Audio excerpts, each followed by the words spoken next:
Assalamualaikum warahmatullahi taala wabarakatuh. Berjumpa kita lagi dalam podcast Kopi dan juga Sejarah pada episod yang keempat. Okey, masih lagi dalam mood raya sebab masih lagi berpakaian baju raya. Okey.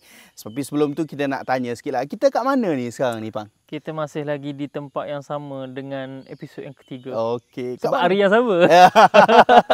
Kita masih lagi bersama di Teniat Village, Bukit Kuong. Jadi Teniat Village ni adalah salah satu tempat peranginan lah yang baru sahaja yang berkonsep village kampung yang sangat santai. Korang nak bawa family datang sini, nak hiking, nak mandi kolam, nak hiking, even nak berkayak kat tasik pun boleh. ATV pun ada kan? ATV pun ada. Okey.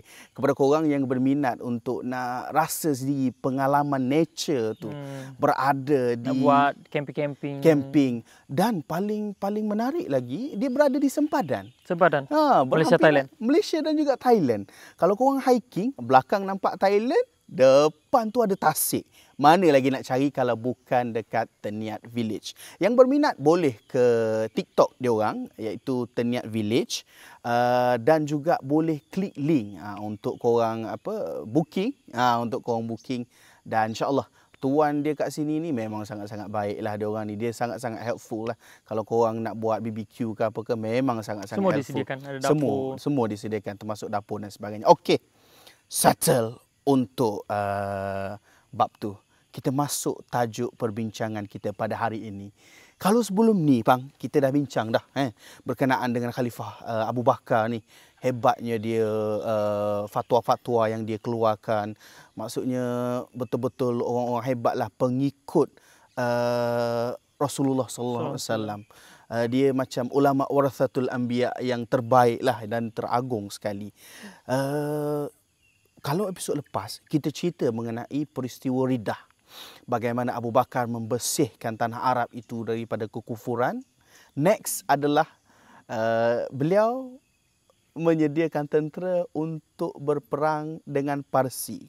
Kalau dalam fikiran kita, orang dah penat setahun. Kalau episod lepas, mu cerita setahun kan. Duk bersihkan tanah Arab ni. Bukannya waktu yang pendek setahun ni.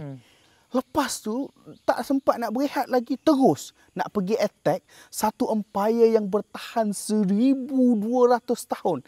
Iaitu Empire Parsi ataupun lebih dikenali dengan Sassanid lah. Okey. Di mana agama dia orang ni agama Parsi. Zoroaster. Zoroaster. Okey. Kalau sebelum ni, masa zaman Rasulullah lagi, dia orang dah ada hantar surat. Tapi raja dia orang angkuh pergi koyak surat Rasulullah tu. Kisra ni angkuh. Jadi boleh cerita kat sikit bagaimana ada keberanian dalam diri Abu Bakar ni untuk hantar satu batalion nak attack ataupun nak mempertahankan Islam, nak buka futuhat Parsi. Boleh? Bismillahirrahmanirrahim. Alhamdulillahirabbil alamin wassalatu wassalamu ala asyrafil mursalin wa ala alihi wasahbihi ajma'in. Okey. Sebelum tu kita minum. Allahu Akbar. Terima kasih. Okey. Banyak sikit sikit biasa. Lebih banyak ni sakit perut. Aduh lah. Jadi tentang pertembungan ataupun pemusuhan di antara kerajaan Islam Madinah dengan Sassanid ataupun Parsi ni sebenarnya bukan baru. Di saudara Awi sebut tadi, dia bermula zaman Rasulullah. Pada tahun ke-7 Hijrah setelah perjanjian Hudaibiyah, Rasulullah SAW mengutuskan surat kepada penguasa-penguasa serantau ketika itu. Ke Rom, ke Parsi, ke Mesir, ke Yaman, ke Oman, ke Syam dan ke Ethiopia dan beberapa tempat.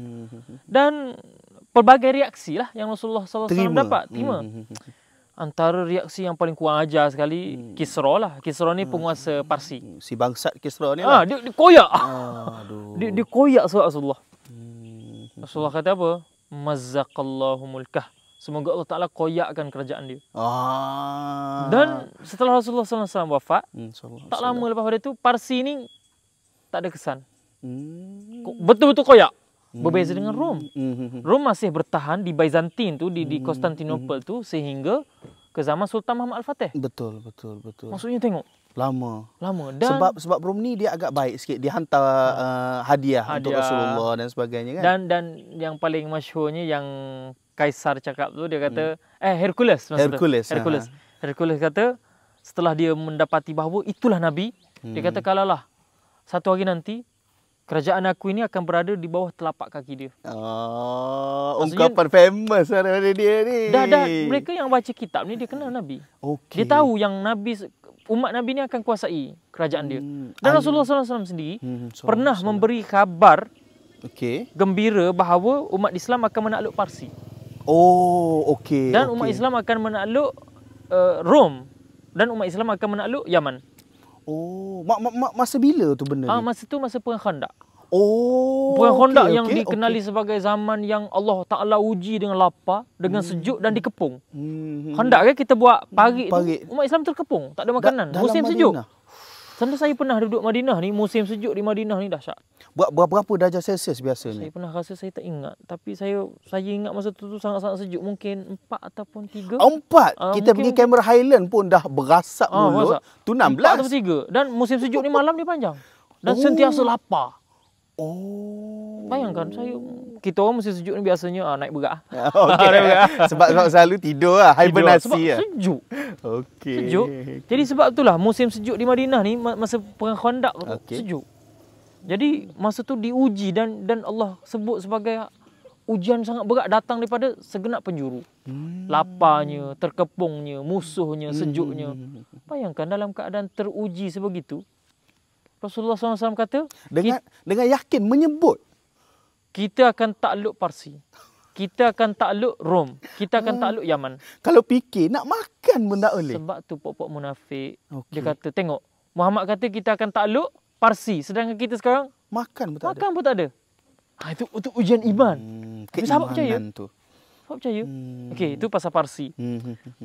Dan Parsi setelah Rasulullah juga, dan di zaman Rasulullah sendiri, si Kisra ni dia ada wakil dia lah.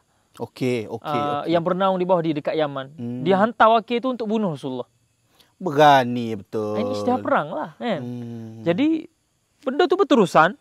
Sebab itulah ketika berlakunya perang Riddah, ada seorang sahabat Nabi nama dia Al-Muthanna bin Harisah. Walaupun ulama berbeza pendapat sama ada beliau sempat masuk Islam dengan zaman Nabi ataupun tidak, tapi yang penting beliau sempat jumpa Nabi. Tapi tak sempat masuk Islam masa tu. Itu yang paling masyhur sekali, dia bukan sahabat lah, dia tabi'in. Tapi sempat jumpa Nabi. Okey. Al-Muthanna ni dia yang jaga sempadan wilayah Islam dengan Parsi. Jadi ketika Al-Muthanna inilah yang menghalang, orang yang pertama yang menghalang cubaan Parsi untuk ceroboh wilayah Islam. Sebab apa? Sebab dia nampak ini peluang untuk hancurkan kerajaan Islam. Melalui pemberontakan tadi, kita bagi support senjata. Macam Amerika berada dalam belakang Israel sekarang ni lah. Betul. Dia support.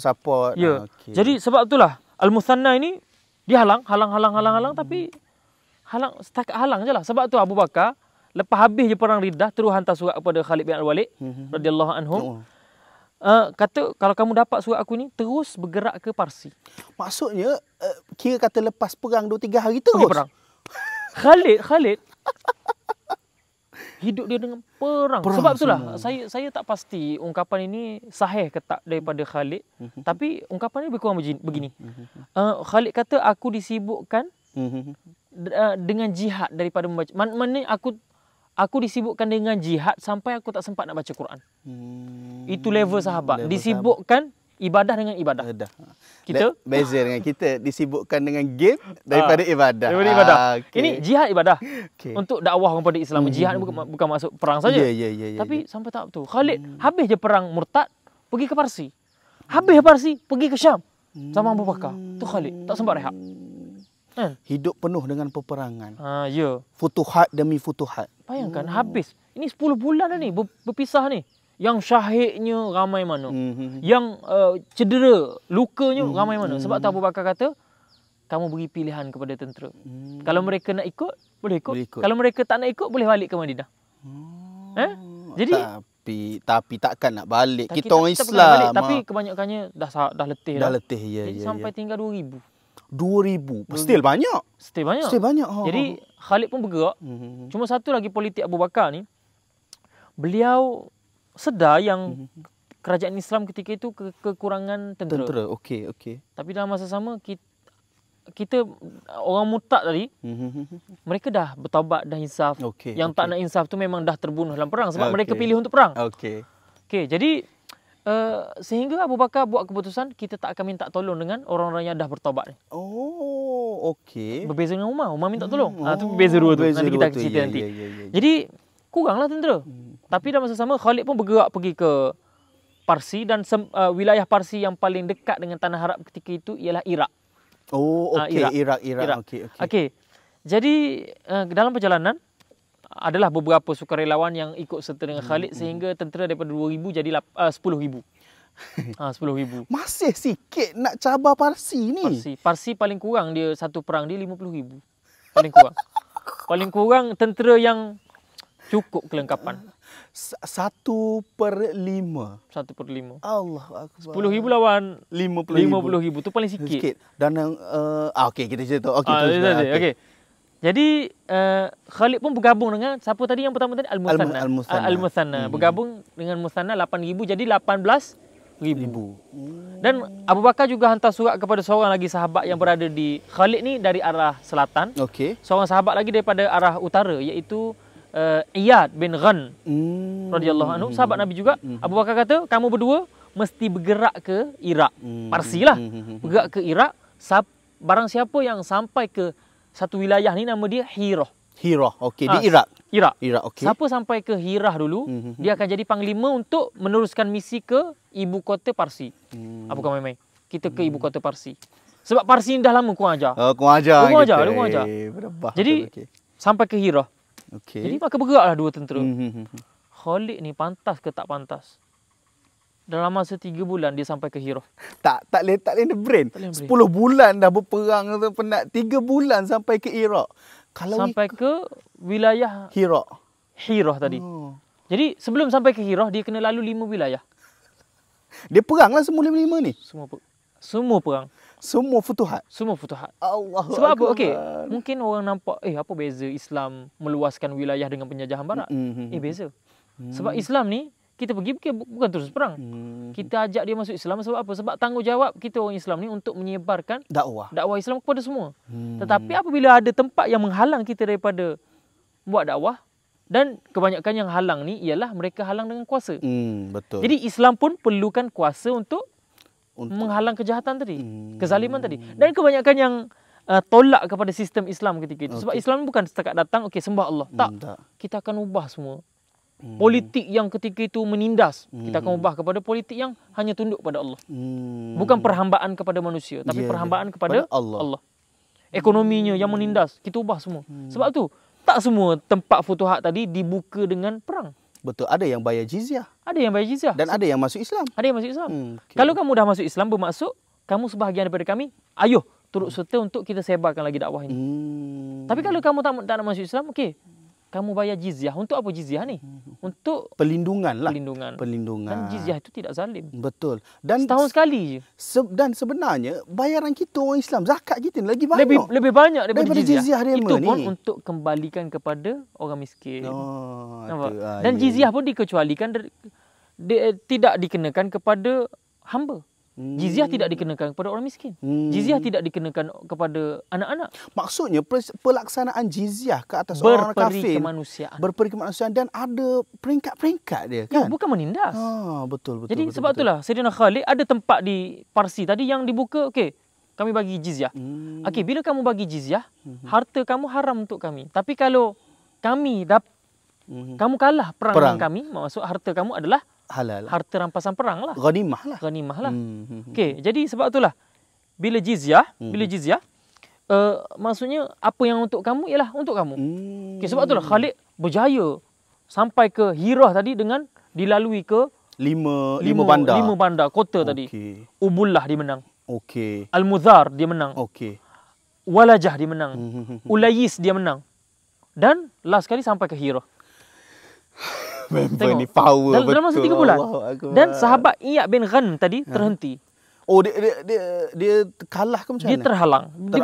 Terhalang. Dia terhalang sebab ada satu wilayah ni yang nak menuju ke Iraq tu, satu wilayah yang diperintah oleh orang Kristian. Yang mana orang Kristian ni dia tunduk pada Rasulullah. Okey, tiba-tiba masa ada Rasulullah dulu. Tiba-tiba masa sahabat lalu nak takluk Parsi tu, dia halang. Jadi sahabat kena, kita tak boleh tinggalkan ini. Maka Iyad terhenti, dia hantar surat pada Khalid, dia kata, tolong kami. Khalid kata, iya ke urid. Ini yang aku nak. Khalid tu terus pergi dan berjaya buka tempat tu. Nama dia Daumatul Jandal. Dan terus bergerak dua tentera tadi pergi ke Hira. Jadi daripada Hira tadi, Abu Bakar suruh pergi ke Tesfon. Tesfon ni ibu kota Parsi. Oh, Tesfon. Okey. Khalid kata tak boleh. Kalau kita pergi ke Tesifon, kita akan tinggal satu bandar lagi di belakang kita yang akan jadi ancaman. Jadi okey, kita buka dulu. Kita buka yang tu dulu. Tiba-tiba nak pergi buka yang tu, untuk pertama kalinya dalam sejarah, Parsi bergabung dengan Rom untuk lawan Islam. Berlakunya perang Al-Firat yang kita akan sambung di next episode lah. Panjang sangat. Ini pun dah. Dah Okey, baik. Menarik betul cerita masa zaman Abu Bakar ni. Tapi yang lebih menarik lagi cerita zaman Umar. Apabila berlaku banyak siri peperangan dan dua kerajaan. Yang paling penting sekali, kita boleh tengok kehebatan Umar tu sebab tapak yang diasaskan oleh Abu Bakar. Ya, betul. Pemerintahan Abu Bakar ni dia sangat tersusun. Sebab dia settlekan masalah dalaman dulu. Settlekan masalah dalaman semenanjung tanah Arab ni semua tunduk kepada Madinah. Betul. Kalau dulunya mereka ada kerajaan sendiri, bukan nak jadi nabi lah basically. The next dia cabar kuasa-kuasa besar. Dia rintis jalan untuk Saidina Umar memerintah. Dan yang lebih menarik lagi, Pang, 2 tahun. 2 tahun sahaja masa yang diambil sudah mula menggoncang dua empire yang berada yang menguasai dunia. Beribu tahun, Rom dan juga Parsi. Dan Khalid ni ada satu ungkapan yang ditulis oleh orientalis yang sangat-sangat terkenal. Orientalis ni orang barat. Orang barat. Dia kata ini perkataan daripada jeneral perang kafir golongan Parsi. Dia kata dalam maksud dia lebih kurang bahasa Inggeris macam ni. You cannot defeat a man who love death more than his love life. Kena terjemah tu. Terjemah tu, okey. Maksud dia, kamu tak boleh nak kalahkan orang yang mencintai kematian melebihi dia mencintai kehidupan. Dalam bahasa Arab pun ada. Ada. Boleh cerita. Itu Khalid cakap, jikalau kamu menolak cadangan 3 cadangan kami tadi, sesungguhnya kami telah mendatangi kamu dengan bijunudin yuhibbunal maut kama tuhibbuna antum al-hayah, yang mencintai kematian lebih daripada kamu mencintai kehidupan. Maknanya kamu cinta kepada kehidupan lebih daripada tu kami mencintai kematian. Ini adalah satu ungkapan yang menunjukkan bahawa jihad menyebarkan Islam itu kami tak takut untuk nak menyebarkan. Okey. Baik, settle untuk episod ni. Banyak lagi nak cerita tapi next. Kita cerita next untuk benda tu. Jadi kita jumpa lagi selepas ini. Assalamualaikum.